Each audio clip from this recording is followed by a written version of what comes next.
अस्सलामु अलैकुम वरहमतुल्लाहि ताला वबरकातुहू। नाज़रीन किराम, हमारे बहुत सारे भाई हमसे ये मसला बारहा पूछते रहते हैं कि जब हम रात को बीवी से मिलते हैं और नापाक हो जाते हैं, तो क्या फ़ौरन हमारे पर गुस्ल करना फ़र्ज़ हो जाता है या उसमें हम कुछ ताख़ीर भी कर सकते हैं? इसका क्या मसला है? या अगर दिन में कभी ऐसी सूरत हाल पेश आ जाए, तो क्या हम पर फ़ौरन गुस्ल करना ज़रूरी हो जाता है? तो लीजिए आज के इस वीडियो में हम आपके इस सवाल को हल किए देते हैं। आपसे गुजारिश ये है कि आखिर तक इस वीडियो को मुलाहज़ा करें और अपने इस मसले को हल करते चलें। मसला ये है कि आदमी जब अपने बीवी से हमबिस्तरी करता है तो मर्द व औरत दोनों के ऊपर गुस्ल फ़र्ज़ हो जाता है। अब गुस्ल फ़र्ज़ होने का मतलब ये हुआ कि जब तक आदमी के ऊपर कोई नमाज का वक्त नहीं आ जाता है, तब तक उसके लिए शरीयत के एतबार से इजाज़त रहती है कि वो उस हालत में रह सकता है। आम कंडीशन यही है।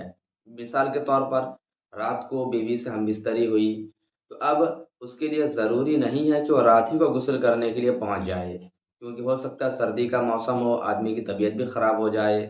तो वहाँ पर गुंजाइश है कि वो रात गुज़ार कर के फ़जर के वक़्त में गुस्ल करे, क्योंकि अब फ़जर में जब फ़जर की नमाज़ का वक़्त हो जाएगा, अब उसके ऊपर फ़ौरन गुस्ल करना ज़रूरी है। अब अगर वो गुस्ल करने में ताख़ीर करेगा तो अब गुनहगार होगा, क्योंकि अब गुस्ल में ताख़ीर करने का मतलब ये हुआ कि उसकी फ़जर की नमाज़ भी गायब हो जाएगी, फ़जर की नमाज़ को वक़्त पर अदा नहीं कर पाएगा, तो अब उसके ऊपर फ़ौरन गुस्ल करना ज़रूरी है, वरना रात भर उसके लिए फ़ौरन गुस्ल करना ज़रूरी नहीं था। और दूसरी बात ये है कि मुसलमान होने के नाते आदमी को जितना जल्दी हो सके गुस्ल करके पाक व साफ़ हो जाना चाहिए। क्योंकि नबी पाक सल्लल्लाहु अलैहि वसल्लम ने इरशाद फरमाया कि जिस घर में तस्वीर, कुत्ता और जुनूबी इंसान होता है, वहाँ पर रहमत के फ़रिश्ते नहीं आते हैं। तस्वीर और कुत्ता का मसला तो ख़ैर किसी और मौके पर हम बयान करेंगे। अभी आप इतना समझें कि हुज़ूर ने फ़रमा दिया कि जिस घर में जुनूबी शख़्स होता है, वहाँ पर रहमत के फ़रिश्ते नहीं आते। क्यों? क्योंकि रहमत के फ़रिश्ते गंदी जगहों पर, नापाक जगहों पर जाना पसंद नहीं फ़रमाते हैं।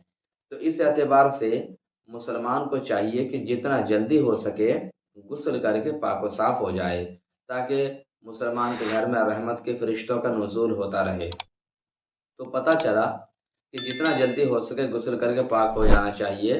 अगर दिन में ये मसला पेश आता है, तो आदमी के लिए मुमकिन है कि दिन में जल्दी से जल्दी गुस्ल करके पाक हो जाए।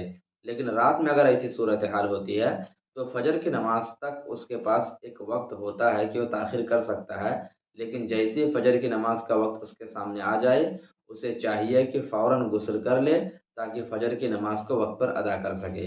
अब भी अगर वो ताख़ीर करेगा, तो उस सूरत में वो गुनहगार होगा। वल्लाहु ताला आलम।